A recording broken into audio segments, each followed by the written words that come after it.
Біздің ойымызша жер бетіндегі дүниенің бәрі әлдеқашан зерттеліп қойған, ал жаңа беймәлім заттармен танысу үшін ғарышты бағындыру керек.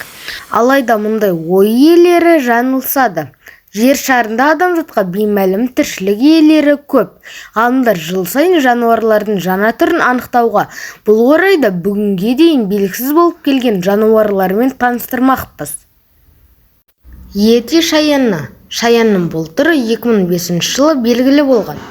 Бір қарағанда теңіз шаянның денесінде қалың түк басқандай. Алайда шаянның денесін жүн емес, ұзын қылтаңдар жапқан. 2015 жылы белгілі болған бақаға Hyalinobatrachium dianae деген атау берген. Ол бақаның бұл түрін ашқан ғалымның анасы Дженнет Диана Кубичкаяның құрметіне қойылған. Алайда бақа Маппет шоу кейіпкеріне ұқсайтындықтан оны көбіне кермит деп атайды. Шаянның ерекше әдемі саутына таңдаған ғалымдар оған Черекс пулчер деген атау берген. Латын тілінен аударғанда пульчер сөзі әдемі мағынасын білдіреді.